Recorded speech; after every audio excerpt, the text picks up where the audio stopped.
EU states have decided that one state and one state only should be in charge of examining an asylum application.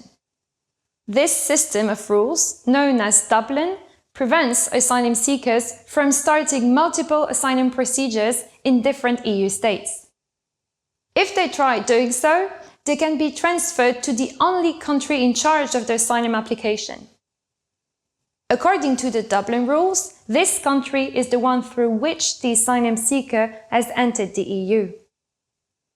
In practice, when non-European asylum seekers enter the territory of the European Union without a permit, their fingerprints are collected and stored in a large-scale IT system called Eurodac.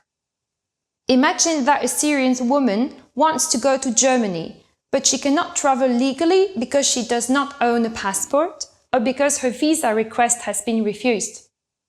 She arrives in the European Union through Greece, by sea, in a boat, with the help of a smuggler from Turkey. Her fingerprints are collected by the Greek police. Facing many difficulties and dangers, she continues her journey through Macedonia, Serbia, Hungary and Austria. Finally, she reaches Germany, where she applies for asylum. According to the Dublin system, the German authorities will first check which state is responsible for examining the asylum application. They will consult the Eurodac system and see that her fingerprints were taken in Greece. Consequently, Greece will be considered the state in charge of the asylum procedure, and Germany will organize the transfer of the woman back to Greece. It would have been different if this woman had received a German visa, namely a permit to travel legally, and had traveled directly to Germany by plane. In this case, the state in charge would have been Germany. In practice, and as an underlying rule, this Dublin system puts the responsibility on the states through which the asylum seeker has entered the EU. Some exceptions to this rule are possible. Let's imagine that an asylum seeker has a family member who has already applied for asylum in one European state. In that case, the same state should be in charge of both applications, so that husband, wife and children below 18 years old are kept together. Exceptionally, Dublin rules do not apply to children under 18 years old who come alone, without their families, to the European Union.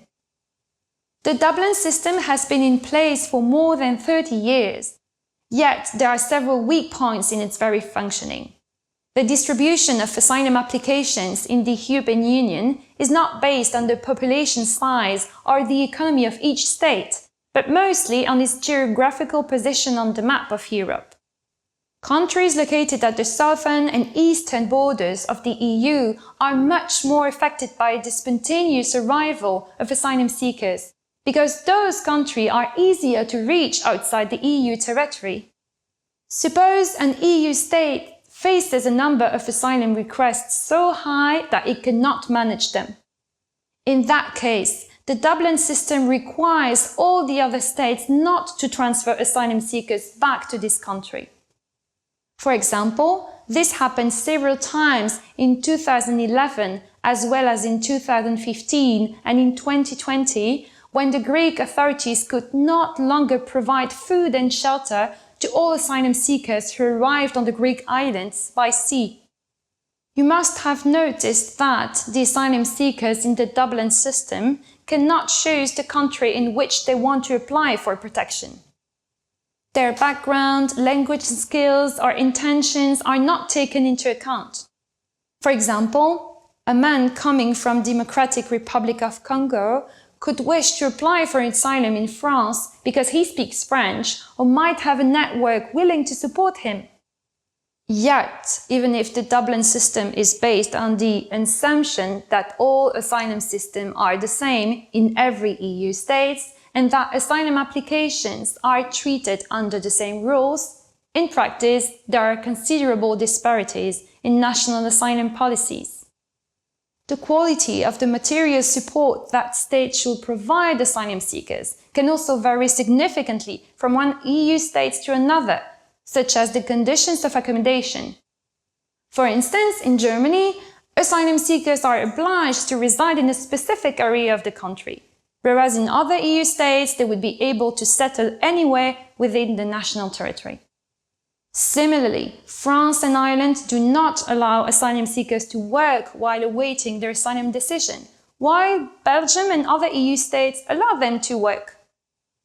Therefore, the country where the asylum application is examined is relevant and makes the difference.